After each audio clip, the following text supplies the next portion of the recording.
Welcome to the Christian Contractor Podcast. Christian Contractor Podcast. A show created for kingdom-driven Christian contractors that are focused on scaling their business in God's name while positively impacting the world around them. If you're ready to ascend from a contractor to a purpose-driven business owner, we're here to serve you. Here's your host, Brandon Guthrie. What's up? I'm Brandon Guthrie with Dream Design Labs here on the Christian Contractor Podcast, where our mission is to help Christian contractors turn their business into their ministry and scale it in the name of God with biblical principles and righteous marketing so that they can be a light in the darkness. Marketing doesn't have to be hard. You just need the right tools and the right heart to serve. Thanks for tuning in. I'm super excited to have myself, yours truly, on the Christian Contractor Podcast here today. And today, what I want to talk about is, who is Brandon Guthrie? Where'd you come from? How'd you get here? Let's learn more about who Brandon Guthrie is. So, just gonna take it back, let you guys in on the story, the origin story, how I got to where I'm at today, the difficulties I had to overcome. So, I almost killed myself. 2006, San Bernardino, California. I was racing then at the world famous Glen Helen Raceway. Adrenaline was pumping through my veins. My blood was pumping, and we were going for it. I was on the track. I was racing. It was going amazing. I was pumped. I grew up racing motocross. This was like my dream. And then the worst happened. I got cross-roaded on the face of the finish line jump, sideways in the air, and smacked the ground. Boom, instantly knocked out cold. First responders rush over to me. They shake me. They try to wake me up. They try to resuscitate me. They try to wake me up. They're shaking me. They're moving me. And nothing's happening. Nothing's working. No matter what they do, I'm not waking up. My dad was there at the track that day, and I'm sure I have no idea like what was going through his mind at that time. I was 15, 16 years old at this time. This happened, it actually happened right before the end of my sophomore year in high school. So that would be, I had just turned 16. My birthday is May 2nd.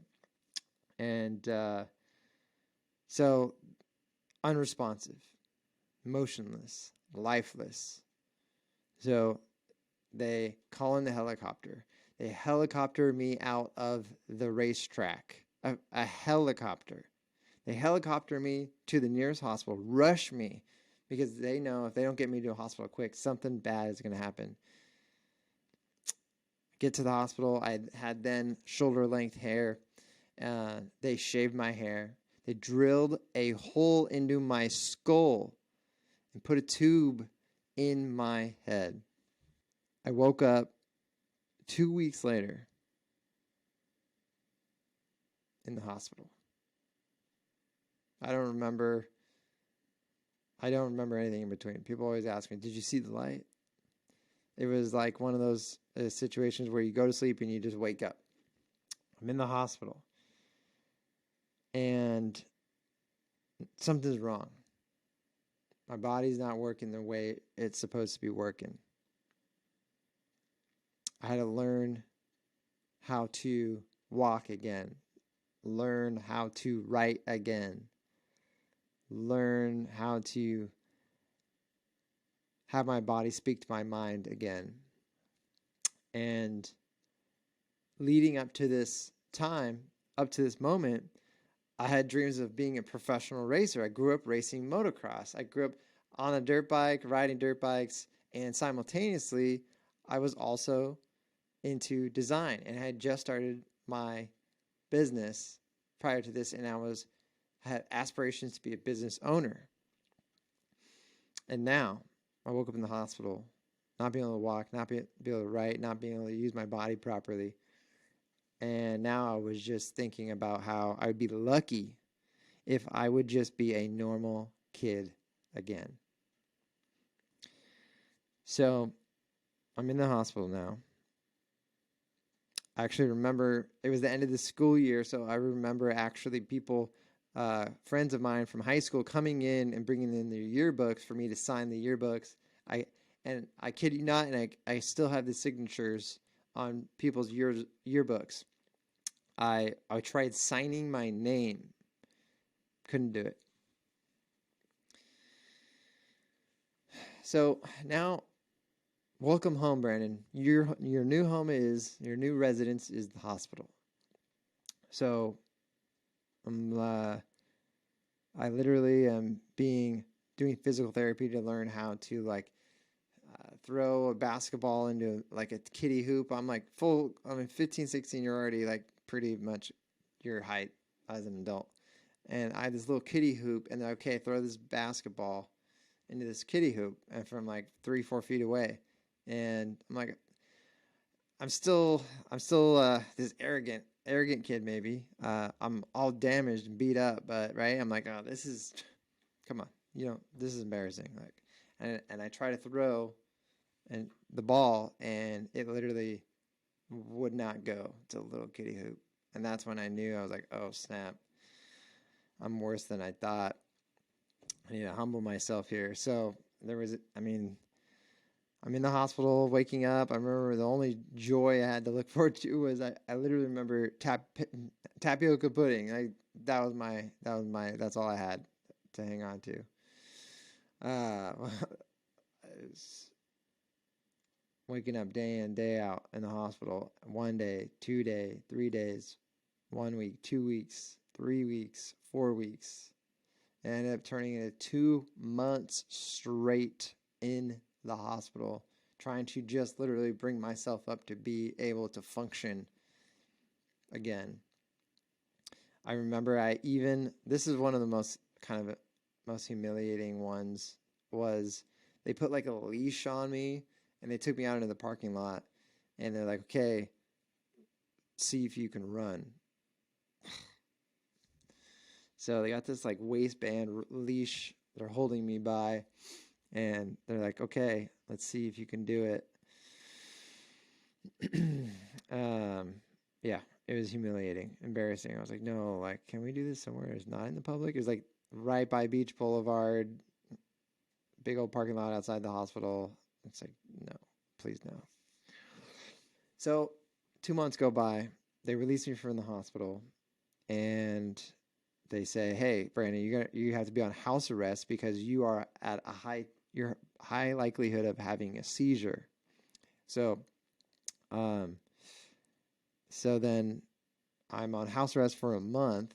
I remember a couple of friends coming over every now and again just to visit me. It was nice of them. And once again, just like, dude, if I could just be a normal kid again, this would be great. Let alone be a professional racer or entrepreneur. But one thing motocross taught me was to be tenacious, and I did not give up. I had a stubborn, tenacious attitude that motocross taught me. It gave me discipline, tenacity, perseverance through the difficulties I had to face to get to where I was at in my athletics. So I did not give up. I asked my doctor, how long until I can get back on the bike? He's like, dude, at least a year, minimum. So, okay. So what did I do? I went and picked up a camera. I started interviewing pros at the racetrack. So I kept going to the racetrack. But this time I came with a camera and no bike, which is weird for me. No bike, just interviewing the pros at the racetrack. I would take the interviews of the pros, and then what I did was I learned HTML and CSS and JavaScript. And I started building websites straight up from Notepad. No Dreamweaver, no Helper software, literally straight up from Notepad. I was trying to go for the expert level first. So I built my own website. I put the professional interviews, the professional racer interviews on the website, and I put Google AdSense on the website so I would get paid for the traffic. And I started making money from Google AdSense. And then one day someone saw my website and said, "Hey, could you build me a website?" And I was like, sure. He's like, "Would you do it for $300?" I was like, "Sweet, $300? That's a lot of money." I was like, "Let's go." That was my first client ever, $300 for a website. So during this time, I land this client. I'm all pumped. I'm all amped. I'm like, okay, cool.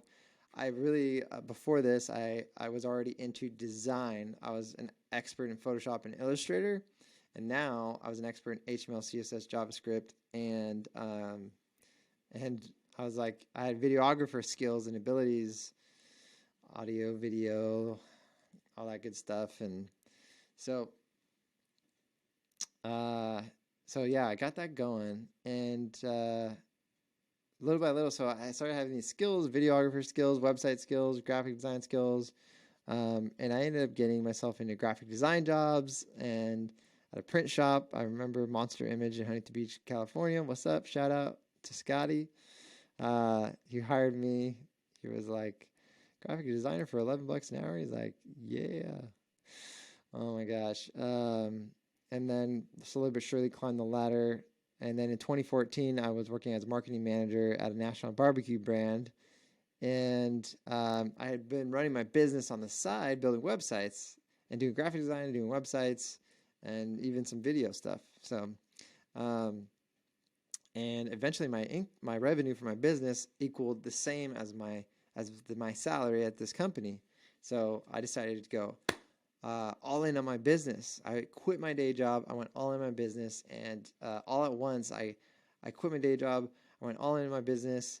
I got a pad by the beach, and so now I have money, and I'm living by the beach. I'm a bachelor, and I got enticed, honestly, to go off on my own because all the Lamborghinis and the private jets and all the life. Like this crazy cool lifestyle. That's like what drew me in as a young person in the marketing industry. And now I really dislike that as a driver for people because it's all about selfishness. It's all about greed, pride, ego.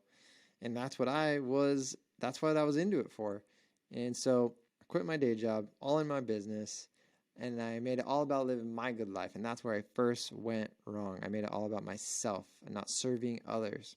And so that's what I did. I started to try to live my good life, my beach life, right? So I started going to get drinks with the boys one night a week. Then it became 2, then it became 3, then 4, then 5, then 6, then 7. Then I was going out every single night. And before you knew it, I was getting blacked out drunk every single night. Got way out of hand.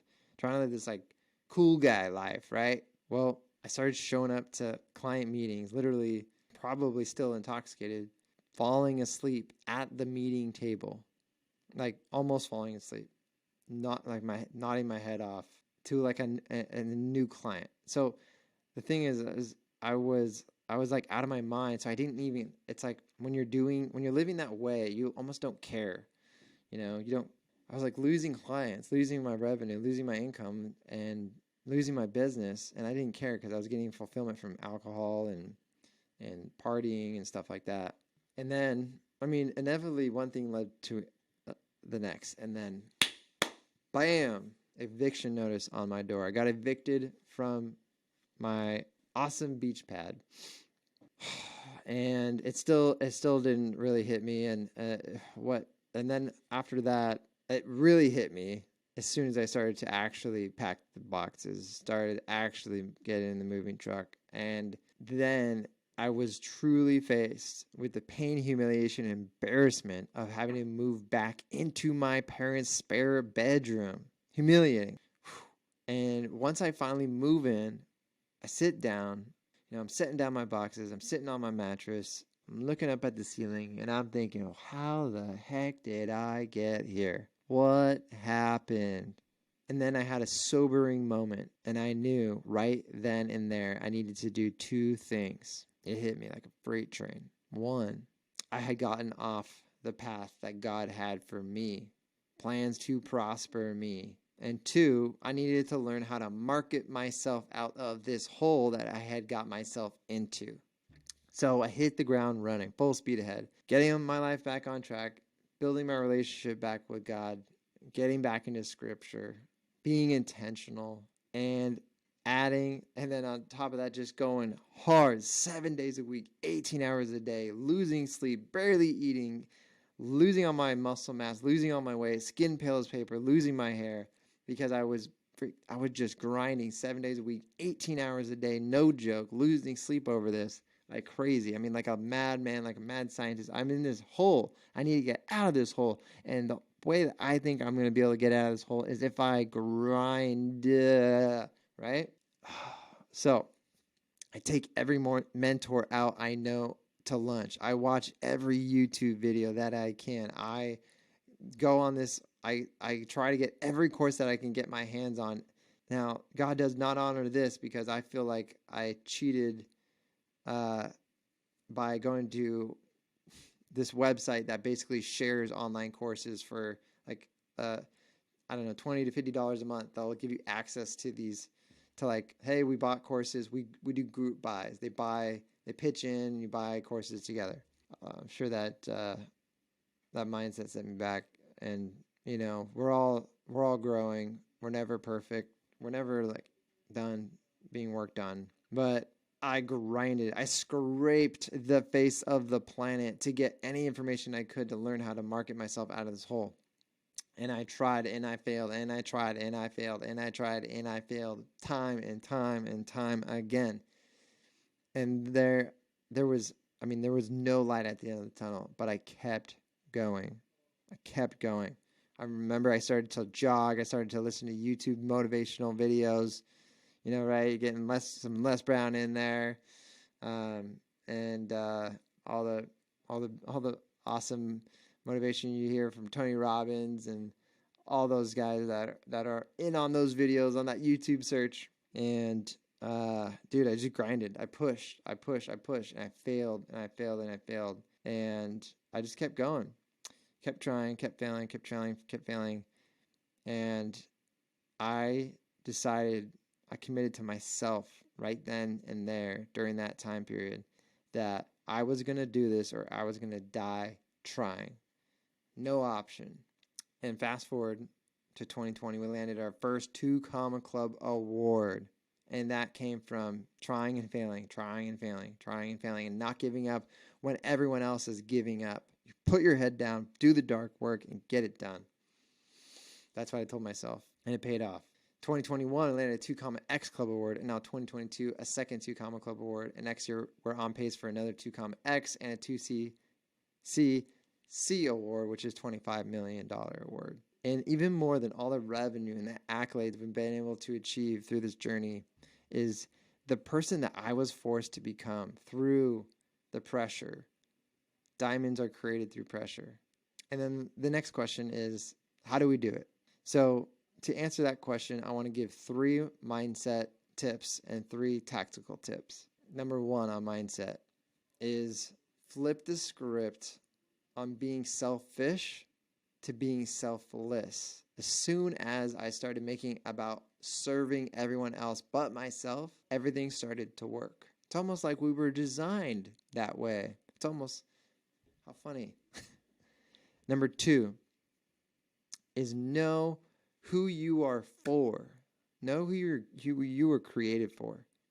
Don't serve everybody. Serve your tribe. Have that mindset. Be intentional about who you serve. Know who that is. And that's going to help you separate yourself. And 3 is seek pain like it's your job. Get comfortable being uncomfortable. Because life is not going to stop trying to kick you in the teeth. And you need to be able to have poise and self-control when it does. And then 3 tactical tips. So, tactical tips, ads, funnels, automation. So tactically, we use in social media, a really big golden nugget takeaway is instead of running ads based on trying to push or sell something, run ads based on curiosity to see curiosity. So one of our favorite ads is running an ad to see if you qualify, or a quiz, or something, a survey, or something of the sort. And then number 2 is funnels. So leveraging the commitment consistency bias. It's a human psychological fallacy that when we start something, we want to finish something. We want to close the loop. So we want to get people under the slippery slide of our funnel that has, right, multi-step, multi-commitment. Get them in, get their toe in the water at the front end out of curiosity, because your ad was based on curiosity. And then once they're in, keep gaining further commitment. And then lastly, use automation to keep them in your ecosystem. Automated text, email, ringless voicemail, Facebook message, Instagram DM, all now can be integrated and automated, so that if someone doesn't finish your funnel, you can keep bringing them back into it. And then with that automation, you're able to control the narrative of your funnel experience. So there's customer experience, there's user experience, and now I'm coining this. It's called funnel experience. And so what we can do is control the narrative of what's going on in their mind through automation while they're going through the funnel. So they take step 1. Maybe they get a text with a little video of you. It's like a video of you saying what you want them to hear at that time. Like, hey, thank you so much for filling out this form. We're really looking forward to taking this next step. And here's why it's really important. Boom, boom, boom, boom. And the really powerful part is the text video. They see a face, they hear a voice, and they see your body language, and they decide right then if they like you or not. And like, what's the best way to build rapport is in person. But how can you get as close to in person online? And that's by sending videos, building that, and using using your tonality and body language and speech to like build that connection as quickly as possible. And my prayer is that if one person could listen to this story and feel encouraged and feel empowered to be able to get through one more roadblock, then I have done my job. And if you are that tribe, if you are my tribe, then maybe, just maybe, we can partner and we can change the world. Thanks so much for tuning in to the Christian Contractor Podcast. I'm Brandon Guthrie with Dream Design Labs. If you're a Christian contractor that wants to scale to 7 and even 8 figures and beyond, head to go.dreamdesignlabs.com/950K-30 days, where we teach exactly how we helped a residential contractor generate $950,000 in revenue in just 30 days. It's free, and I guarantee you'll get great value from the content. Remember, marketing doesn't have to be hard. All you need is the right tools and the right heart to serve. Till next time, stay blessed. Thank you, Christian Contractor family, for hanging out with us today. Let's get out there, do great work, and make a positive impact. If you want to connect with Brandon, head to Instagram and follow him at BG44. Let's change not only your life, but the world around you.